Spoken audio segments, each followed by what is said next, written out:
So we have a question from Paul, who would like to know if elites really believe global times. In his words, it's more blatant than China Daily ever was.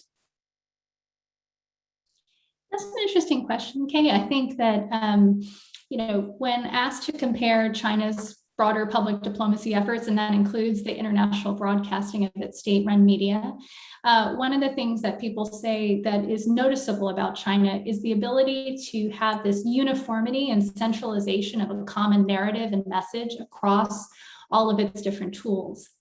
And so that increases the salience and visibility of these messages. But at the same time, I think because China's media is so heavily controlled, this tends to undercut perceptions of the credibility that China's media instruments have. And for that reason, we actually find that one of its increasingly more favored tools is to partner with local media outlets, encouraging local media outlets in other countries to adopt its stories, because that allows them to get the credibility of local media outlets, but still shape their message. Wonderful. Now I'd like to invite people to ask their questions in the Q&A box. You should see that at the bottom of your Zoom screen there. So Ms. Custer, I might ask you while the questions are coming in to reflect, since this is our accumulating and third event in the series, what additional stark contrasts you really do see when you're comparing Central Asia to South Asia, maybe surprise findings or things that really stuck out to you that you think are especially particular or significant here. And of course, if you'd like to reemphasize parts of your overview, that's fine. But I always like to ask you about those hidden gems. Absolutely. Thanks, Kay, for the question. I think that, what's interesting to me is that if you look across both South and Central Asia, you do see a similar set of tools that China is employing. In both cases, China is actually thinking very heavily about a strategic competitor in the region. I think definitely in South Asia, everything that China is doing is with an eye towards India. I think in Central Asia, the same is true, but switch out the player, it's Russia. I think that China may have a relatively harder time appealing to citizens in Central Asia. There's traditionally been a lot more Sinophobia that China has to overcome. Whereas in South Asia, I think for smaller countries in particular that view India's shadow looming rather largely, they can view China opportunistically as an opportunity to hedge their bets. And so there might be a little bit more openness there. But at the same time, I think, it depends on where in the region you look. Certainly, I think you see the strongest animosity towards China in India in particular, which is understandable because they see that China's actions in the region, particularly in Pakistan, are threatening to its national interests. Wonderful, thank you. It is time for us to move on to the panel presentation, but let me see if anyone has a burning question. You could also use the raise hand function if you would like. And in fact, I was just sent a question in private messenger. I'd like to invite that author, the author of the question, if that individual would like to unmute and ask it, or I can ask it on behalf of that person. To put Antoine on the spot, go ahead. Thank you, Catherine. Thank you, Samantha. I just had a quick question relating to I think the last lines of the report, which refers to it as being a milestone on a journey towards more studies and a next generation of studies. I wondered if you might be considering a similar study for the Indian Ocean region, because I would see a lot of valuable takeaways which could come out of this sort of study applied to that particular geography with its particular set of political and frankly strategic outlooks. Thank you. Great, thank you so much, Antoine. Yes, I definitely think that in continuing to expand the geographic context for this, I found it fascinating having done some of the first two pieces of research on East Asia and the Pacific and looking at those challenges, versus South and Central Asia, you do see a slightly different weighting of the tools, similar tools, but different weighting, different challenges and different opportunities for China in each of those regions. And I think if you broaden the aperture, to the rest of the Indian Ocean region, I think that could be fascinating. Also, if you think about the fact that China has historically emphasized its greater periphery, its immediate neighbors, but is starting to move farther afield. Is it using different tools, or is the response a little bit different? I'd be very curious to see that. And then I think in future, I think looking at this in the post-COVID-19 world more specifically could be very revealing. A lot of scholars, and I'm beginning to think this myself, view this as really a critical juncture that's changing the rules of the game for how powers relate to each other, and also attitudes towards China is kind of assuming this leadership role. But thank you for the question.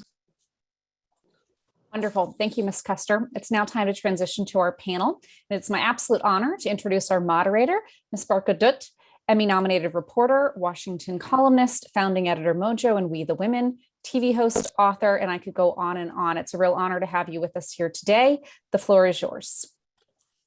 Thank you very much, Ms. Floyd, and that was an absolutely riveting presentation, Samantha. It really, some of the data and the statistics really leapt out, and I think we're going to have a really interesting conversation, and also a very timely one, especially given the sort of standoff between India and China that is unfolding in the Himalayas, even as we speak, and entering now its second year. Let me introduce our panel of experts, all very distinguished people. One by one, Ambassador Shivshankar Menon is with us, old friend, also a chair of the Center for China Studies at the Ashoka University, has been the National Security Advisor and the Foreign Secretary of India, so really does have an inside track view of what we're going to be speaking about. From Nepal today, I welcome Kamal Devi Bhattarai. He's a veteran journalist who's been writing in particular on Nepal's foreign policy, both vis-a-vis India and China. And of course, in this region, these are powers that are competing for influence, and for smaller countries like Nepal, that's a kind of possibly claustrophobic position to be in, and we'll hear more from him on that. And finally, let me welcome Antoine Levesque, who researches South Asia at the International Institute for Strategic Studies. So welcome all three of you. Ambassador Shivshankar Menon, if I may start with you. Some of the things that leapt out from that presentation was a very targeted, what Ms. Custer called financial diplomacy, but as a layperson journalist, if I had to just say it coarsely, it looks like basically China is buying influence, using money to buy influence, whether with language, cultural center, but also investing in infrastructure. And the three provinces that were named as the three most targeted provinces, Sindh and Punjab, both in Pakistan, and then Turkmenistan, will come as no surprise to at least strategic affairs watchers in India. But when we see the kind of spend, $127 billion over 18 years, what does that say for how other countries, India, Russia, other countries in South and Central Asia, need to adjust? Is this now a battle of dollar spend for influence in this part of the world? Thanks, Barkha, and thank you for giving me such an easy question. Right? This is really the core of the report. It's very hard to say, because if you look at the rest of the report, what it suggests is that financial spend doesn't automatically or easily translate into influence. In fact, where China spends the most money, US favorability ratings go up. And that's something that's rather hard to explain. I think the report suggests a reason why. I think elites look at the financial spend and consider that more important than perhaps the public does. But for me, the big takeaway from this is that there isn't a direct line between how much money China spends, how many Confucius Institutes she opens, and the actual ability to create outcomes, to determine political, economic outcomes in the recipient countries. And now you can understand why China is doing this. After all, today, this part of the world is the center of global geopolitics. I mean, China's contention with the US has sharpened. South Asia, which was in a geopolitical backwater during the Cold War, when the main fault lines were in Europe, is now front and center to geopolitics. So you can understand why you see this tremendous spread and this great increase in what China is doing. But at the same time, China hedges her bets. You know, India is the biggest recipient of money from the Asian Infrastructure and Investment Bank created by China. In fact, at one stage, it was almost half of what it was handing out in terms of loans. So this is a very complicated issue. I think for me, the ultimate test of what we've just heard is, can China create or determine outcomes? There I'm not so sure, because when you look at the perceptions part of this report, which I think is the very important part of it, perceptions seem to vary. And, but let me, and if I may just jump in and push COVID, you. Sorry. Apart from COVID, if you look at the charts in the report, in most other respects, this tremendous effort on the financial, cultural, language, scholarships, education side has not translated into a great rise in favorability or in ability to create outcomes. Yeah, so I'm sure we'll talk about COVID separately, but let me just push you a little bit on this notion of favorability and argue that Beijing possibly doesn't care that much about being loved and cares less about goodwill or about the outcomes. And, you know, in terms of, let's pick up Karachi, which the report shows gets 8 billion, very targeted sort of spend there in Karachi. And clearly there is a pattern, and the report speaks about this, gas pipelines, ports. This is very sort of, you know, this is very thought out spending. It isn't just to be how to win friends and influence enemies, right? So in terms of outcomes, let's shelve favorability and goodwill and say, who cares? In terms of outcomes, Pakistan, for example, many in India almost see it as a sort of vassal state of China. So is it not able to influence and steer outcomes with that kind of spend? Well, it depends. I mean, I'm sure that Pakistan's importance to China has gone up tremendously, and China's commitment to Pakistan has grown tremendously since Xi Jinping went in 2015, declared CPEC, $62 billion and so on, for many reasons. I mean, Pakistan's important to China not only because of India, but also because of Pakistan's influence on the Taliban could help her to deal with, you know, what's happening in Xinjiang, or support to what she considers separatists and terrorists, Uyghur separatists and terrorists in Afghanistan. Pakistan's important for her to manage Muslim opinion after considering what's going on in Xinjiang and the reactions. I mean, there's a whole host of Gwadar at the mouth of the, you know, Persian Gulf. Her energy, her oil supplies come from there. So there's a whole host of strategic reasons why she invests in Pakistan, and why the investment, which initially was primarily in the Pakistan army, because the army ran Pakistan, has now been broadened to the elite. But she also cares about how the rest of Pakistan thinks of her, because that increasingly matters. And I think for China, this is a delicate act, because yes, the more Pakistan is seen as her vassal, the less effective Pakistan becomes as an instrument. So she needs at the same time to work to maintain Pakistan's own credibility. And she does so. So I see what we've seen in the report as really part of a bigger strategy. And it's true. Sri Lanka, Maldives, very important. They sit astride the sea lanes that go through the Indian Ocean. So it matters to them. But, you know, public opinion favorability differs in its power to determine policy.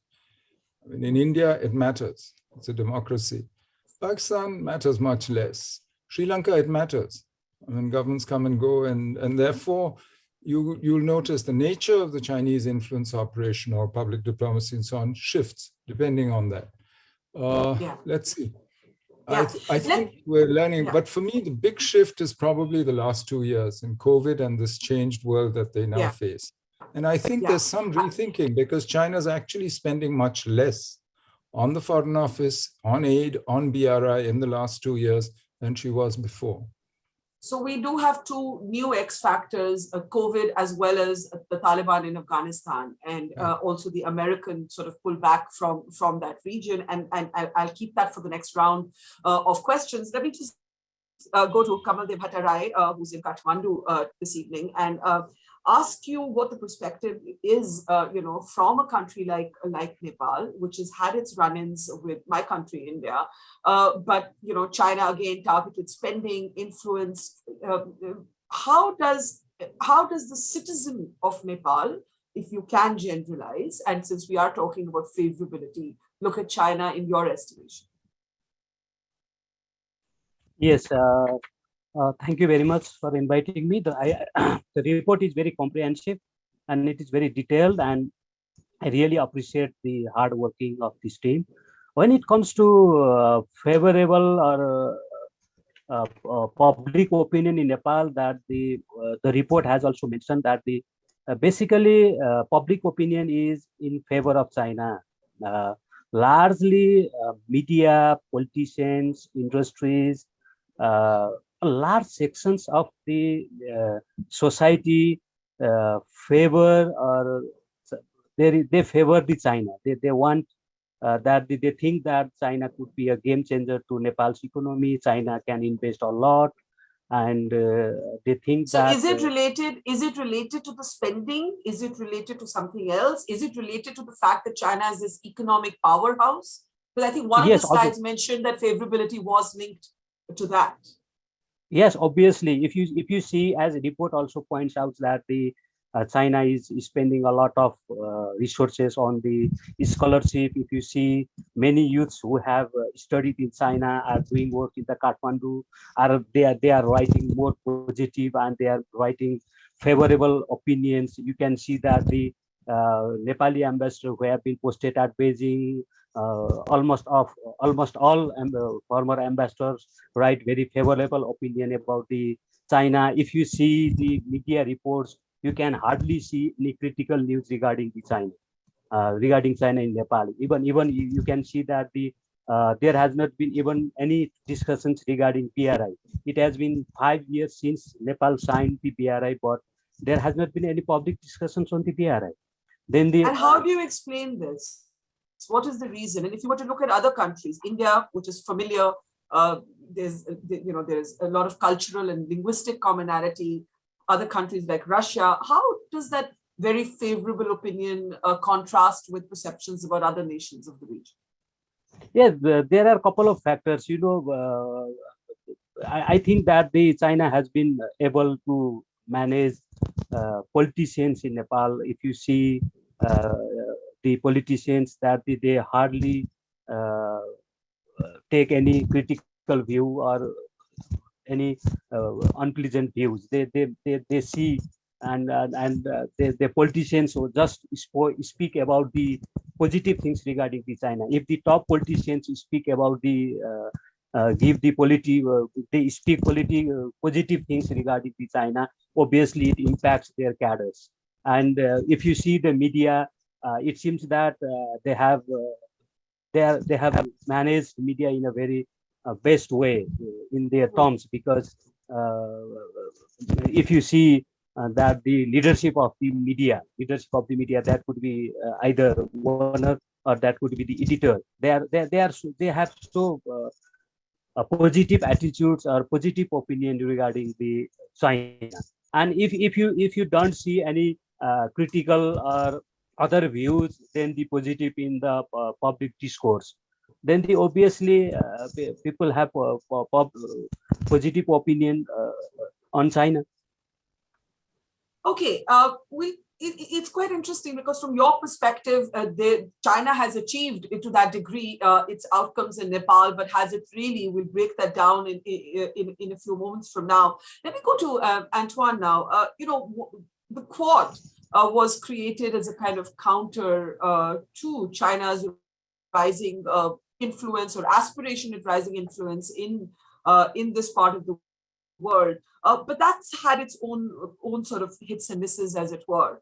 And with the Americans leaving Afghanistan, there is a sense that there is a kind of gaping hole that the United States has created for itself in its strategic aspiration here, and therefore it will need to look towards, let's say, India to almost play a proxy role.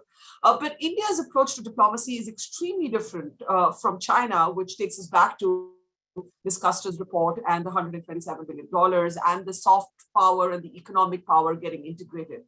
Do you see countervailing sort of counters to China's influence? And given what we learned from Samantha's report, do they work? Can they work? Thank you, Barkha. First of all, I'd like to thank AidData and William and Mary for the opportunity. I think the report is groundbreaking. I think its comprehensiveness, its comparative perspective, and the data analytics which underpin it are really very worth recommending. I would also really emphasize that the comparative perspective has the advantage of displaying just how much China's initiatives in the region make up for a whole, which you cannot just see without looking at the aggregate. So I think this is a very important outcome. Now, to your question, I don't necessarily share the entirety of the assumptions in your question, but to address the core of it, I think it's important to see what India could do in the context of this growing Chinese influence across South Asia and the Indian Ocean, and to an extent, because the report covers it, Central Asia also.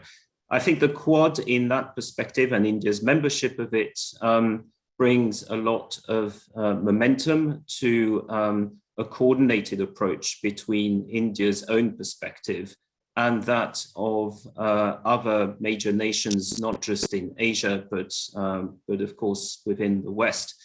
And I think it's important here to distinguish two things, which you did also in your question. First, India has its own approach to the region, and I think India, as Ambassador Menon indicated, is focused on seeking perhaps advantages as counter to China on issues where it has a chance of actually delivering outcomes which make a difference. And these are not plenty, because dollar for dollar, I don't think India can compete, but India can make a difference by partnering on security with a number of countries. Now, to the Quad members, it's obvious to me that there are plenty of initiatives which involve infrastructure, which involve supply chain resilience, which are developing currently, and there are also linkages which are now openly acknowledged by India and the Quad members. Just look at the latest Quad Leaders Summit statement to see that there are acknowledgements of the Blue Dot network with Japan, the EU and the G7's initiatives on infrastructure. So if we are to talk narrowly about infrastructure, I think there's a meeting of mind which is plentiful and which will give rise to plenty of practical coordination, which can involve India on terms which India, for its own national interest, will see benefits in. Okay. By the way, for all our participants, though there is a separate time for Q&A at the end, I'm also just picking up questions from the box as they relate to the conversation. So feel free to post your questions if there's something that strikes you or if there's something you sort of immediately want to comment on. Ambassador Shivshankar Menon, there's actually a question for you straight off, saying for Mr. Menon, how different are Chinese tactics and tools from those used by the US during the Cold War, PL480 scholarships, Voice of America, etc. Why do we believe that China's moves are inherently sinister? Well, I'm not sure I'd use the word sinister. That was Suman Berry, yes. I know, Suman, I think Berry. I won't use the word sinister, but I think the difference is that, you know, India, well, Gallup has measured in India since '56 it's asked the public, which country do you admire most? And the US has always been in the top 3, irrespective of the state-to-state relations. They've been good, they've been bad, they've been close. During the Eisenhower administration, Kennedy got much tougher, Nixon, Kissinger. But that's never been the case with China. And India and the US have a history of working together. We fought a war with China, so public attitudes will be very different. But also, if you look at what China is doing, not just with India, but in the neighborhood, it's much more transactional. And I think than what, say, the US did in the 50s, 60s. So I think there is a public sense, at least, that this is different from what we are used to with the US. And I think you see it in public attitudes. They sell real estate in Gurgaon by calling it Palm Beach in Orange County, and if you can do that, it tells you something about public attitudes. But what about the takeover of the Indian markets by Chinese goods, right? We speak so much about this very targeted spending, as Ms. Kastur's report does, but there's a sense, and it's a big debate between the protectionists and those who think that for strategic reasons, you can't have open markets vis-a-vis China. The China is a kind of marauding economic force that will co-opt markets even if it doesn't co-opt public opinion. So, even when for Diwali, for example, one of the major Indian festivals, you now have, made in China things that we are buying, often the public at the height of the most acrimonious moments between India and China, Ambassador Menon, and you know this, is using Chinese goods without even pausing to know that they're Chinese. And therefore, if you have the Chinese so entrenched in your markets, can you really compete with them or resist them when it matters? Well, you've set records in India-China trade this year. Yeah. Last year, the year of the clashes, India-China trade, China became your #1 trading partner, overtook the US. And the fact is they supply cheap goods, which people like and use. And so, yes, you can't decouple economically, but you have the ability to rebalance the relationship economically, to reduce dependencies, which in some sectors are very high, telecom, power, etc. You can cut down on dependencies, and you can try and rebalance the trade and see what else you can do. I think it's possible. But today you're in a situation where both the Chinese and us, and actually the US, are all talking of self-reliance. We seem to believe in one-way globalization. Globalization that works for us, but not necessarily opening our own economies. You're seeing this with China's dual circulation. You're seeing it here. In fact, it's getting harder and harder to tell everyone's economic policies apart, because this reliance on the state, it's quite strange. So I'm not sure. I think there is a rebalancing going on as a result of the pandemic and of the global economic slowdown, the crash that the pandemic brought along with it. So there is a rebalancing, and I think this is an opportunity to actually rebalance India-China economic relations as well. But I don't think you can just decouple from China without actually hurting yourself. The same is true of the US and China. When people, yes, each one will try and decouple where they have advantages. The US will try in technology where they think China's eating their lunch, or actually borrowing, stealing, whatever, IPRs. China will try and do it in the financial field, where she feels that it's US power which actually limits her ability to control outcomes. So yeah, that's normal. That's what states do. I don't think we should be so worried by that. And we will have a complicated relationship with China, which includes competition and some cooperation. Maybe the balance is shifting towards more competition, a more antagonistic attitude, certainly. But let's see, we'll have to work this. Well, India and China, of course, also currently have a militaristic standoff, and that is, I'm just wondering how much that is in fact going to change policy in the region, and maybe we can pick that up in a moment. But Antoine, to Ambassador Shivshankar made a very interesting point about a kind of economic nativism, or he said self-reliance, I'm calling it that, from Make America Great Again to Made in India.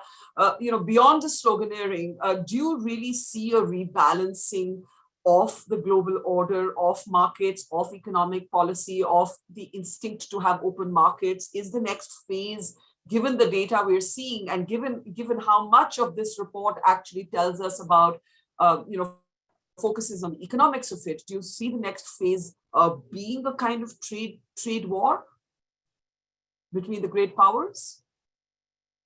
I think Ambassador Menon made the point very clearly that economics and geoeconomics were now a battleground for major state competition. There's no doubt about this, alongside the modalities he described. I think what matters in the context of this report is whether on the specific steps which China is taking in South Asia, there is any willingness in the region to welcome in competing initiatives. And I think from some of the survey results featured in the report, it seems to me that there is that opportunity open. And if you match that to the speech, the very important speech which Secretary Blinken gave a couple of days ago, you will see that this could be potentially a match. The ambition which was on display in that speech, not just from the US, but from the US as a leader of the Western and like-minded countries, I think was really quite strong. And I would certainly look in the next couple of years to how this broad, like-minded group of countries is going to engage South Asia. There's a real possibility that some practical cooperations could be initiated, especially if India comes in and offers a shoulder to that cart and is able to make a contribution in terms of the different classes of aid, which are identified in the report, which could come in direct competition within a grouping context to what China is doing. Another consideration, I think, is to look, however, also at the pre-existing and indeed the anticipated security relationships between all these countries, recipient countries, and China. I think it's important in the context of Pakistan to really understand the complexity of the pre-existing security military-led relationship with China, and really to understand that poses a quite unique challenge, certainly amongst a group of countries of South Asia. I think Pakistan stands out as the only country which is so overly keen on a broad spectrum of relations with Pakistan. Would you add Afghanistan now to that mix? No, I would not. No, I think the Taliban are currently in a particular situation which is eminently tactical and short-termist, whereas Pakistan has made some choices for the long term, and that distinguishes Pakistan from a number of attentist or opportunist countries in South Asia, and it certainly distinguishes it from India, which consistently has opposed that Chinese presence. So in the case of Pakistan particularly, there's a very interesting piece whereby in the coming months, you might see a broad interest of major powers trying to converge on making some competing offers to Pakistan to suit its current geoeconomic aspirations, while at the same time Pakistan feeling that it has a particular balance to strike between these aspirations and this ever greater Chinese involvement. Okay, it's interesting that you think that the Taliban's sort of overtures or receptiveness to the overtures from the Chinese are tactical, not necessarily long-term strategic. And I will ask Ambassador Menon to dwell on that as well. But Kamaldev Bhattarai, you said in your opening remarks how Nepal China had managed everybody from the media to institutions to the politicians. But how does Nepal then see the other countries? How does, what about India, Russia? Does Nepal feel squished between these great powers or aspiring great powers? Yeah, when it comes to great power, that the Nepal's stated position or the opinion of the ruling opposition, all politicians are of the view that Nepal should adopt a balanced relation with great powers. When it comes to Russia, it doesn't figure out prominently in Nepal, and there are not much discourse regarding the Russia. Then when it comes to India, then the public opinion on the India is, as you know, very fluctuation. Sometimes it goes high and sometimes it goes low. And the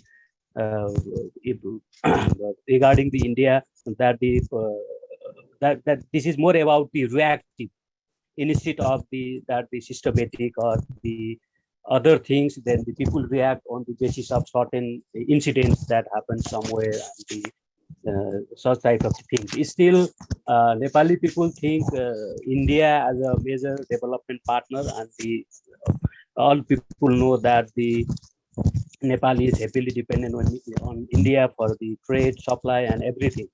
And when it comes to America, that the America obviously to have a very positive opinion, or regarding America, there is obviously a very positive public opinion, except some few things. Then if you see only America there is a positive attitude on America, but only on the latest time that the MCC project has run some controversy in Nepal, and the public opinion and Nepali society is divided regarding the MCC. But if you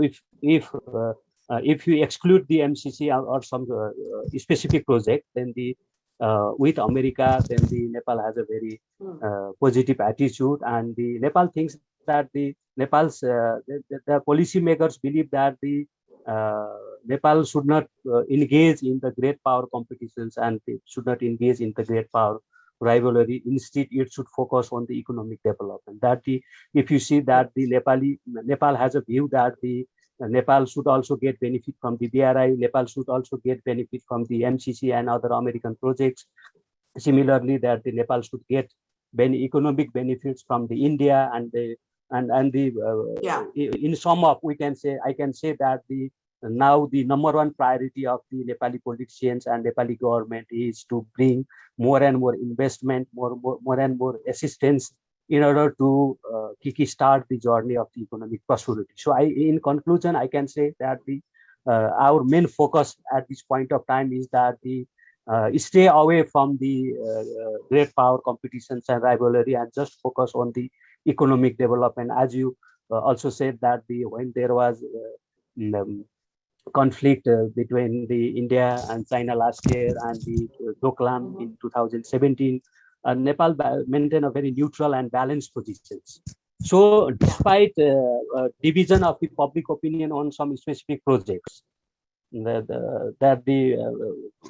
Nepal believes that it should maintain balanced relationship with all major powers. Okay, thank you for that. Let me, the presentation did speak about the great favorability with which the United States is viewed, despite all the billions of dollars that China is spending, especially among the citizenry and particularly among the elites. But Ambassador Menon, let's talk about America's clumsy exit from Afghanistan. And what might that do? We had Antoine arguing that the Taliban is right now being strictly tactical.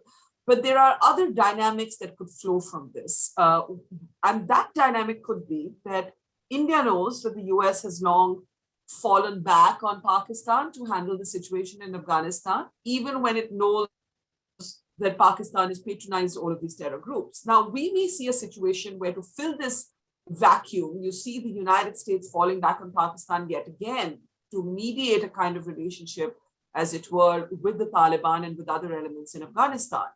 If that happens, what is that going to do to the power play, with the Russians also trying to get a slice of the action in Afghanistan? Firstly, about the exit, frankly, we've known the US was leaving since 2010. I mean, President Obama announced this exit.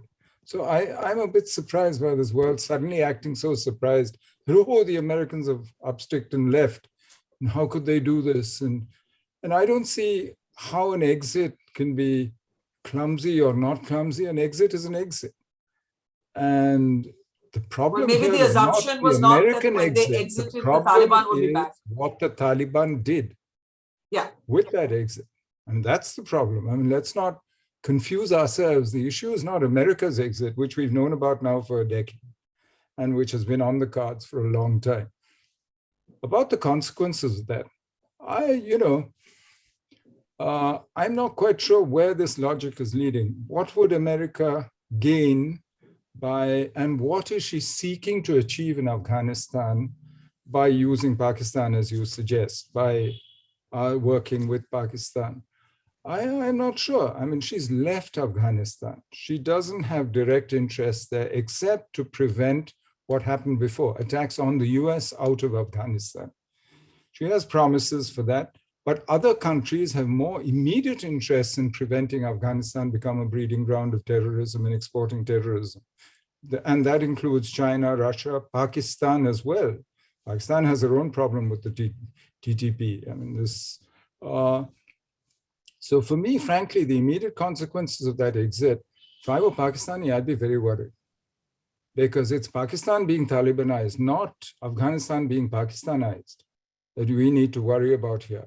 So for me, this is actually, I'm not quite sure why we have this constant weeping and wailing and whining about, oh, the sky has fallen. It hasn't. This is another situation where now the regional powers have to actually step up and do the work that America was doing on their behalf. And that's what they're trying to do in their own ways, whether it's China, whether it's Russia, whether it's Iran, whether it's Pakistan, whether it's India. We're talking to each other. We're trying to see what we can do, working with Tajikistan, with other neighbors. And this will take a while to work itself out because, as Antoine said rightly, the Taliban so far has been tactical and hasn't shown us in any conclusive way that they are different from what they were before. And we've seen that movie before. So I am not quite sure that I'd accept the assumptions behind your question. I mean, the US might decide to work with Pakistan for her own reasons, including the fact that, the idea of Pakistan being entirely dependent on the Chinese is not a very good prospect from their point of view. Frankly, it's not a very good prospect from our point of view either. And there's no question about Pakistan's strategic location and its weight. It is a big country. So yes, the US might work with Pakistan, but I don't see it as being motivated by influencing the course of Afghanistan. I think that decision is over. The US is gone. And I'm not sure that that's where it will go. If it did, it would be amazing. It would be logical and unlikely to achieve anything. Antoine, do you agree? In relation to the report, I think it's really important to look at the indicators which are used throughout to judge the degree to which China is keen to make inroads in the region. And you apply those to post 15th of August Afghanistan. And very quickly, I think you come to the conclusion that the degree to which there is order, or rather that there is disorder in the country, paints rather bleak prospects for any of those indicators to be successful in the coming years. So that poses an interesting question, which arcs back to a particular narrative which prevails in Pakistan, which is that the China-Pakistan economic corridor is destined ultimately to extend into Afghanistan and onward into Central Asia. I think this is looking increasingly unlikely. there is the possibility, I think it's diminishing by the day, that the Taliban regime might be in a position to sustain itself for a long enough time as to create a somewhat favorable policy environment, which would encourage the Chinese to come in and adapt some of their approaches discussed in the report to the new state of affairs there. But frankly, I doubt this very much, simply because the Taliban do remain a force whose identity is still widely seen as being essentially made up of terrorists. And so that is a significant problem. If you speak to Chinese interlocutors, they will not necessarily agree with that statement, but they will at the very least agree that there are some dissensions within the Taliban regime as we see it, and that at the very least there are risks ahead. Okay, we have about 10 minutes left, so please, if you have questions, do keep them in the chat box and I'll pick them up from there. I want to now talk about COVID. The presentation actually suggested that the superstar sort of consequence, the success story of Chinese public diplomacy was the aftermath of its handling of the COVID pandemic, despite all of the sort of raging debates around the origin, the lack of transparency by the Chinese. Did it leak from a lab? Did the Chinese tell the world, help the world? Is China responsible for the state of the world today? The presentation that Samantha put forth, Ambassador Shivshankar Menon, found that largely people believe that China has handled all of that pretty well, given the stakes. How do you see COVID changing, what's happening with China's sort of aspirations to influence? I think it's a little too early to tell. But I do think that there is a re-examination of China's public diplomacy and of what her influence operations basically in her periphery.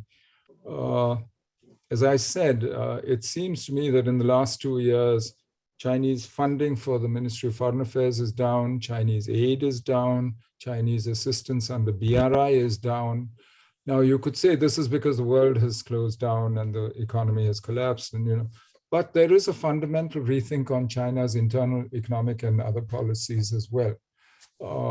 Common prosperity, there's dual circulation, a much more inward looking, and there seems to be a conviction in the Chinese leadership, judging by what they're saying, that the US and the West are fundamentally against the rise of China, will oppose that, and that this is not going away very soon, so that the situation has become much more hostile in a sense, economically, politically, in various ways.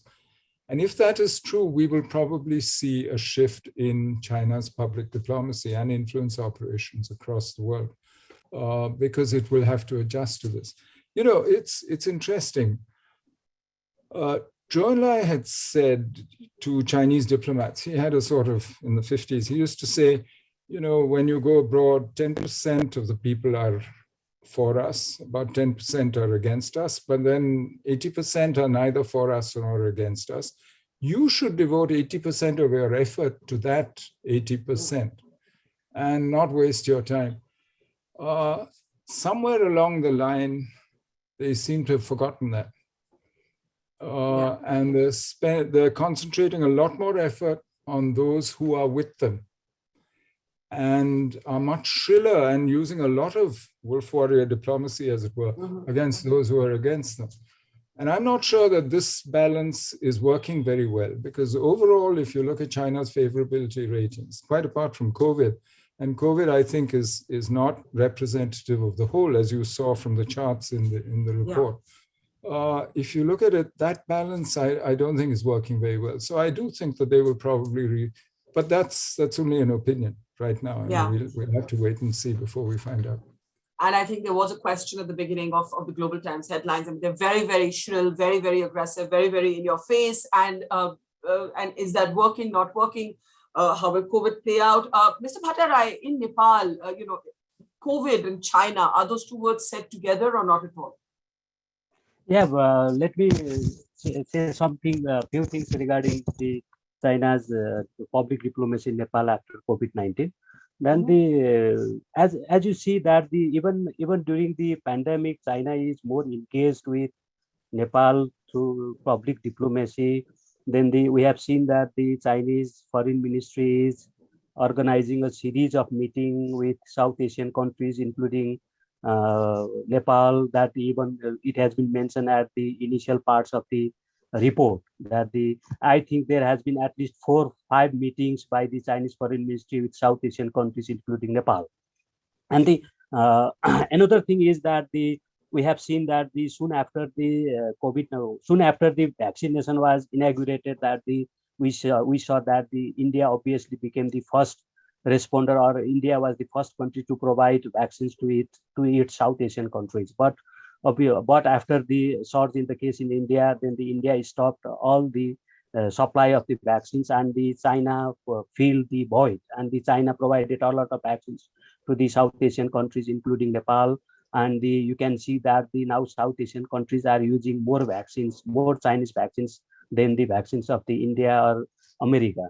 Then another thing I have seen is that though there is no physical or still there is no air connectivity. Air connectivity has not been resumed between Kathmandu and Beijing, but through virtual means that the China is engaging with government officials, ministers, politicians in every sector. You can see on the interaction is taking place on I think on the daily basis. Virtual meetings, there are a lot of virtual meetings are going. So the China has not led to disconnect its public diplomacy or the other things even after the even during the COVID-19, even during the Corona time, that it is extensively engaged with Nepal through the various means. So as you said that in other countries, mainly in the developed countries, there were the issues of the origin of the virus and the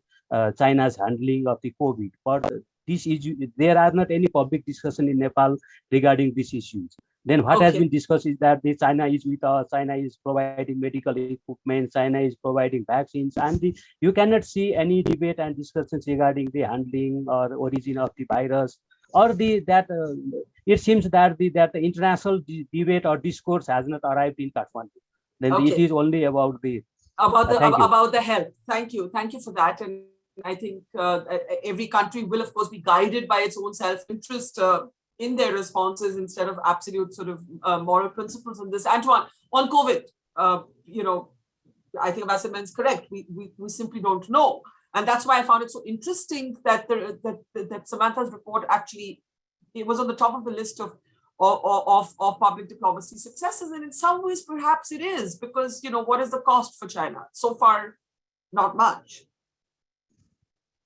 I don't think that was a question, but I think it's important to highlight, as you said, what Ambassador Menon said himself at the start. We don't know, and I think it's an obvious case sitting in London that the COVID crisis is not over, and there will be more opportunities for vaccine diplomacy, and we're seeing a number of countries stepping up their interventions in that respect. Not just in Europe, but the United States also. And the public diplomacy around the deliveries of those vaccines is only going to get more intense. The other thing, of course, is that it's hard to see really where the pandemic is going to leave countries in the region in terms of their fiscal constraints at the end of all this. We're on the cusp of a raise in interest rates. Also in America, a raise was announced earlier today. In the UK, it has started. This is going to have a huge impact on dollar-denominated debt across the world. And this is not the direct result of the pandemic, but it's certainly been brought forward by the pandemic. So has also this tighter geopolitical contest, which I think Ambassador Menon and Mr. Bhattarai referred to both. there's a simultaneous, it's been simultaneous, this sharpening of tensions with China during the pandemic. It's partly due to the pandemic, if one believes that China, particularly in 2020, was very opportunistic. But the upshot of all this is that we're seeing a vastly different picture geostrategically today, already compared to early 2020. And by the time the pandemic is actually over or is not being felt anymore, I think we're going to see more changes. So it's really hard to be definitive on this. Let me just end by asking you, Antoine, and then giving the last word to Ambassador Menon about the Olympics. Varied responses globally.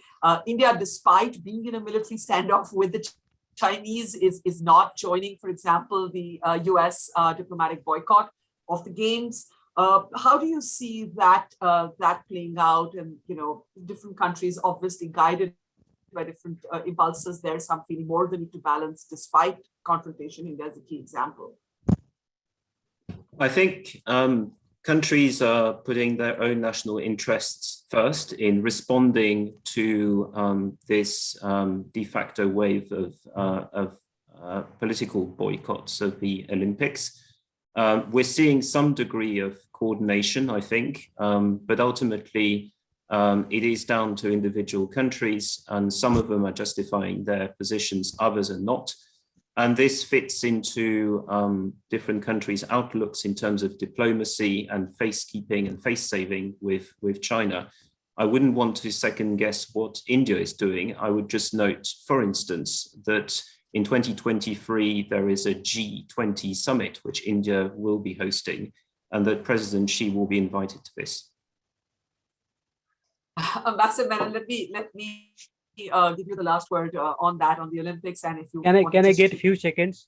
Yes, of course. Yes. Let me correct or let me clear some confusions that I did not intend to say that the China has managed all, but what I intend to say is that there is favorable public media are more positive to carry the China news, and it may give negative connotations that the China has managed all.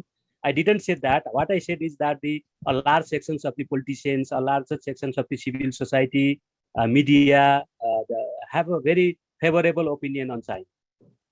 Okay, got it.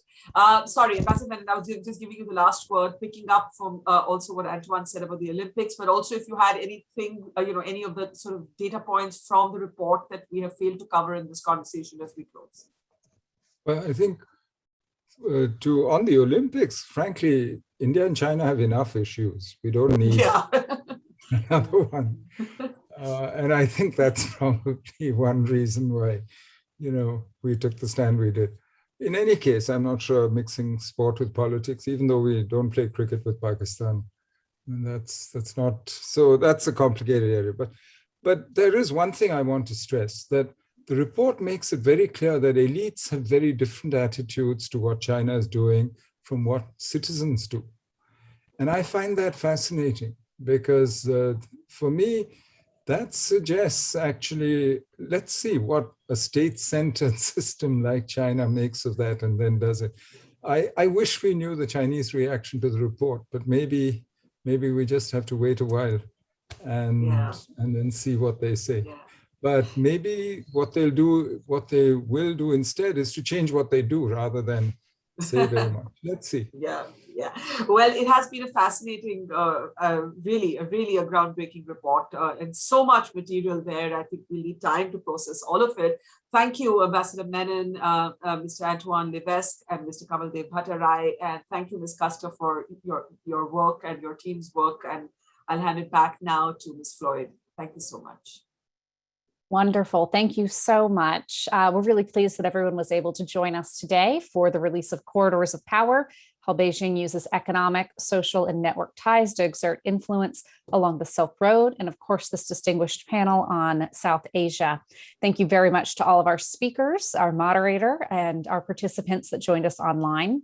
We'd like you to engage more with the report. So head on over to AidData's website, aiddata.org, where you can read this report, interact with it. There's a dashboard online. And while you're there, you might check out some of their other reports that were published this year and prior to it. Ms. Custer has been busy with her team of experts. It's our hope that you can join us for future events.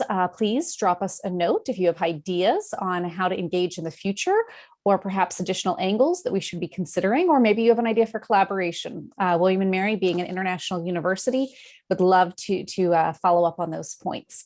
Thank you again, Ms. Custer, congratulations, and we'll give you all back your Thursdays. Thank you. Bye-bye.